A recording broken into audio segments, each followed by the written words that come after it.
बीच एक और तस्वीर सामने आई है। देखिए यहाँ पर भी धमाका हुआ है, ये बिल्डिंग के ऊपर धमाका हुआ है। तो अमित, संभवतः ये कहा जा सकता है कि ये मिसाइल अटैक है। बिल्कुल, ये लग रहा है कि कीव की तस्वीर लग रही है। जिस तरह से हम देख रहे हैं कि किसी शहर में किसी खास इंस्टॉलेशन को उन्होंने निशाना बनाया, और खासतौर पे देखा जा रहा है जो रशियन फोर्सेस हैं, जो भी इंपॉर्टेंट गवर्नमेंट ऑफिसेज हैं या जहां पर उनको लगता है कि कोई कमांड सेंटर चल सकता है, जहां से एडमिनिस्ट्रेट किया जा रहा है इस पूरे इलाके को, या फिर यहां पर जो लड़ाई चल रही है उसको टारगेट कर रहे हैं। और हो सकता है कि उसी को यहां टारगेट किया गया। यहां पर या तो एयर अटैक हुआ होगा या मिसाइल अटैक हुआ है, जिसके जरिए इस पूरे इलाके में आप देख सकते हैं किसी एक इंस्टॉलेशन को, एक बिल्डिंग को या कोई वेयर हाउस होगा जिसको तबाह कर दिया गया है। और मैं बता दूं, कीव में अभी वक्त हो रहा होगा करीब सुबह के 6 बज रहे होंगे। मनीष, ये जू एरिया है जहां पे ये अटैक किया गया और ये जो मिसाइल्स हैं वो फायर किया गया, और इसके नियर बाय लोकेशंस पे लोग अभी भी काफी ज्यादा छुपे हुए हैं और मिलिट्री इंस्टॉलेशंस भी यहां पर हैं। अभी जो आप ये देख रहे हैं वो यहाँ पर जो लोग हैं जो अलग अलग शेल्टर्स पे हैं, अंडरग्राउंड बंकर्स जो बने हुए हैं उसके अंदर जो रह रहे हैं वो दिखाई दे रहे हैं। तस्वीरों में आप देखेंगे छोटे बच्चे, बड़े बुजुर्ग जिनको इवैक्यूएशन करवाने के लिए चाहे पोलैंड का रास्ता हो, रोमानिया का रास्ता हो, या उधर से उनको इवैक्यूएट करवाया जा रहा है। ये तस्वीर जो है वो उसी एरिया की है। और यहाँ पे जो मनीष, ये मिलिट्री पोल का इलाका है जो कि साउथ में पड़ता है, और इस इलाके में खुरासान के पास ही इलाका है जहां पर कल कब्जा कर लिया गया। और हुसैन, आप जो तस्वीर यहां पर देखेंगे, हॉस्पिटल है जिस पर हमला किया गया है। बिल्कुल, और हमें विनोद भाटिया साहब बताएंगे। भाटिया साहब, जरा ये बताएं कि जब एयर अटैक होता है तो वो कितना सटीक होता है, क्योंकि हम देख रहे हैं लगातार रशिया कहता रहा कि वो सिविलियन एरियाज को टारगेट नहीं कर रहे हैं, लेकिन कोलैटरल डैमेज लगातार हम देख रहे हैं, बहुत सारे आम सिविलियंस को भी नुकसान पहुंच रहा है। देखिए, ऐसा है कि जो रशियन एयरफोर्स है उन्होंने पूरी तरह से इसकी तैयारी की होगी, और जितने भी टारगेट है मिलिट्री टारगेट, उनको एयर टास्किंग ऑर्डर में उनको शामिल किया होगा। और जैसा कि आप देख रहे हैं पिछले 2 दिनों से कि उन्होंने बाय एंड लार्ज जितने मिलिट्री इंस्टॉलेशंस हैं, जितने उनके एयर बेसेस हैं, उनको टारगेट किया है। अब जो कभी-कभी लेकिन ये अस्पताल अभी दिख रहा है, इस पर मिसाइल अटैक हुआ, ये कोलैटरल डैमेज इसको बोलते हैं। इस पर निशाना नहीं लगाया गया है। कभी-कभी ऐसा होता है कि कोई वेपन जो है अपने टारगेट पर नहीं जाता है, कभी-कभी वो ट्रल हो जाता है या वो ठीक से नहीं जा पाता, तो अपने निशाने के बजाय सैटेलाइट इमेजेस हम देख रहे हैं। हाँ मनीष, बताओ। ये सैटेलाइट तस्वीरों में भाटिया साहब की किस तरीके का आप देख रहे हैं, क्योंकि अचानक ही डिप्लॉयमेंट काफी इंक्रीज किया रशिया ने, और कीव पे जाने से पहले ऑन फुट जो ग्राउंड सोल्जर्स हैं उसकी मगर मैं एक बार आपको रोकना चाहूंगी। इन तस्वीरों में आम लोगों का मूवमेंट भी नजर आ रहा है। ये वहां के सिविलियंस हैं जो अपने अपने इलाके को छोड़कर किसी सुरक्षित जगह जाने की कोशिश कर रहे हैं, और लगातार इन इमेजेस को हमने पहले भी देखा है। ये ताजा हालांकि तस्वीरें हैं, सैटेलाइट इमेज। और ये आप देखिए कि यहाँ पर जो लंबा आपको हाईवे नजर आ रहा है, लोग जो छोड़कर वेस्टर्न की तरफ भाग रहे हैं, यानी कीव से जो निकल रहे हैं वेस्टर्न जो बॉर्डर्स की तरफ जा रहा है, रोमानिया हो, इसके अलावा हंगरी, उस बॉर्डर की ओर जा रहे हो। लंबी कतार लोगों की यहां पर नजर आ रही है। और कुछ और तस्वीरें आप रखिए रात को। ये मनीष बता सकते हैं किस तरह का वेपन इस्तेमाल हुआ है। ये लगातार जिसकी हम बात कर रहे थे कि BM-21 ग्रैड, वो उनका एक बिल्कुल एज वेपन है, और उसी को लगातार वो फायर कर रहे हैं उन इलाकों में जहां पर जो यूक्रेनियन फोर्स है उनका बहुत ज्यादा डोमिनेशन, और इसीलिए लिथैलिटी के साथ उन पूरे एरियाज को उन्होंने डिस्ट्रॉय किया है, ध्वस्त किया है, ताकि कीव तक पहुंचने पे कोई भी उन्हें विरोध का सामना ना करना पड़े। बिल्कुल, इसी बीच इस वक्त की एक बड़ी खबर, खेरसोन में लोगों को शेल्टर में जाने के लिए कहा गया है। खेरसोन में हवाई हमले का अलर्ट जारी किया गया है, और यही कारण है कि लोगों को सुरक्षित शेल्टर्स में, बंकर्स में जाने को कहा गया है। लगातार जिस तरह से रशियन आर्मी हवाई हमले कर रही है और सड़क के रास्ते से भी शहर में प्रवेश कर चुकी है, ऐसे में एक बार फिर से खेरसोन के लोगों को अलर्ट किया गया है, और हुसैन, उनसे कहा गया है कि वो अब अपनी सुरक्षा के लिए शेल्टर्स और बंकर्स में चले जाएं। बिल्कुल बिल्कुल, जिस तरीके से एयर अटैक्स हो रहे हैं उसको देखते हुए सिविलियंस को इस बात के लिए अलर्ट किया गया है कि वो सुरक्षित जगहों की तरफ चले जाएं, खासतौर से बंकर में जाने के लिए कहा जा रहा है।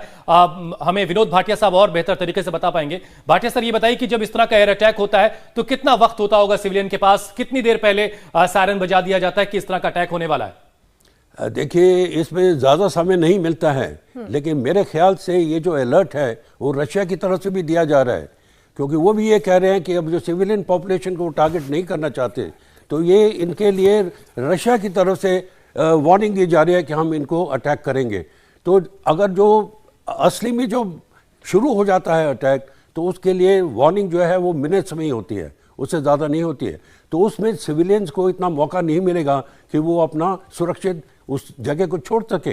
तो इसलिए पहले से अलर्ट करना पड़ता है कि ये ऐसा मुमकिन है, ऐसा होने वाला है और उनको इवैक्यूएट किया जाता है। ताकि किसी तरह की सिविलियन कैजुअल्टी ना हो, लेकिन कोलैटरल डैमेज जरूर हो रहा है। लेकिन जो 6 तस्वीरें, हम 8 तस्वीरें जो देख रहे हैं, इसमें सबसे इंपॉर्टेंट मैं दिखा रहा हूं, देखिए कि किस तरह से एक रूसी प्लेयर है जिसने कैमरे पे लिखा नो वॉर, उसने बताया कि लड़ाई नहीं चाहिए। और ये जो अलग अलग इलाकों में आप देखिए, दिल्ली, ब्राजील, सब जगह पे लड़ाई को रोकने के लिए आंदोलन किया जा रहा है। सबसे बड़ी बात है कि जो सेंट पीटर्सबर्ग है, जो कि बहुत ही अहम शहर है रशिया का, वहां पर भी लोग बाहर निकले, मॉस्को में भी लोग निकले थे, लेकिन वहां पर लोगों को डिटेन कर लिया गया। वहां की जो सरकार ये कह रही है कि आपको वहां पर विरोध करने का हक नहीं है, लेकिन उसके बावजूद भी लोग बाहर निकल रहे हैं।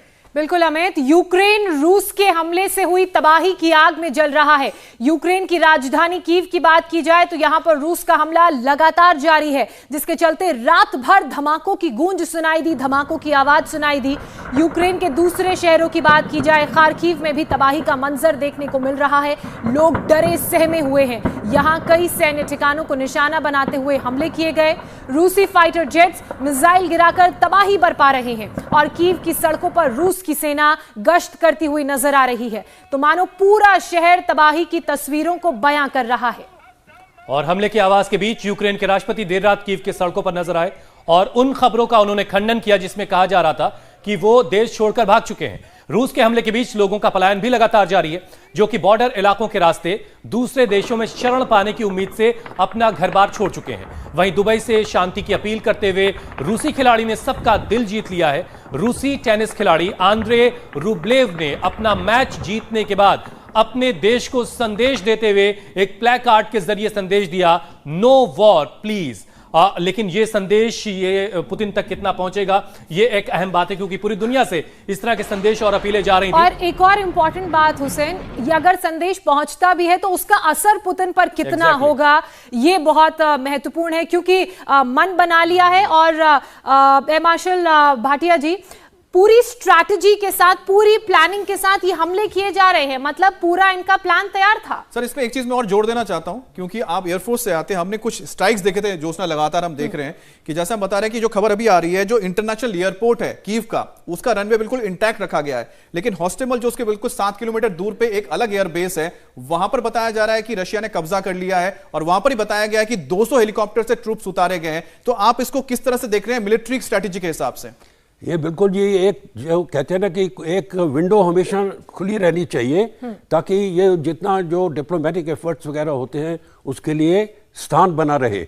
और इसीलिए जो आप कह रहे हैं इंटरनेशनल एयरपोर्ट, उसको रखा गया है ताकि उसमें आना जाना हो सके। लेकिन जो मिलिट्री एयरपोर्ट्स हैं, जो मिलिट्री वो हैं, उनको कब्जा इसलिए कर लिया है कि वो नहीं चाहते कि ये जो वॉर ज़्यादा देर चले। अब वो ये चाहते हैं कि पूरी तरह से इसको हावी हो जाए। और इसके लिए जैसा आप देख रहे हैं, पिछले 2 दिन से रशियन एयरफोर्स की तरफ से जो काम हुआ है, उन्होंने जो यूक्रेनियन जो आर्म फोर्सेज हैं उनको बहुत अच्छा विजुअल आ रहा है, हम लगातार दिखा रहे हैं, एक बार फिर से हम विजुअल दिखा पाए। हमने देखा कि वहां पर जो यूक्रेनियन MiG-29 ने Su-30 को गिरा दिया रशियन के। सर, ये कैसे पॉसिबल है, क्योंकि ज्यादा सुपीरियर है Su-30 और MiG-29, इसको जरा समझाइए डॉग फाइट में। देखिए, ये दो जैसे कॉम्बैट एयरक्राफ्ट होते हैं, इसमें बहुत सारी चीज़ें होती हैं। ये नहीं है कि ये जो Su-30 है, अगर वो ज़्यादा केपेबल है कि वो हमेशा ही MiG-29 को डाउन करेगा, ऐसा नहीं होता है। ये होता है कि एक्चुअल जब कॉम्बैट हुआ उस समय क्या सिचुएशन थी। कभी कभी ये भी होता है कि जो एयरक्राफ्ट जो मोर केपेबल होता है वो वल्नरेबल हो जाता है और उसी की वजह से एक छोटा एयरक्राफ्ट भी उसको टारगेट कर सकता है। ये कभी कभी होता है। और सर, इसका जो लड़ाई हुई होगी, हम दिखा रहे हैं तस्वीरें डॉग फाइट में, तो इसमें क्या एयर टू एयर मिसाइल का इस्तेमाल होता है, क्या इस्तेमाल किया गया हो सकता है? देखिए, इसमें 2 तरह की चीज़ें होती हैं। जैसे ऑल मॉडर्न एयरक्राफ्ट जो होते हैं, उनके पास क्लोज कॉम्बैट मिसाइल्स होती हैं, उनके पास BVR होती हैं, बियॉन्ड विजुअल रेंज मिसाइल्स होती हैं। और जब बिल्कुल क्लोज कॉम्बैट मतलब आमने सामने हो जाते हैं, तो उस समय गन का भी इस्तेमाल होता है। इंडिया टीवी हर वक्त हर जगह डाउनलोड करने के लिए सर्च करें India TV news Google play store या ऐप स्टोर पर।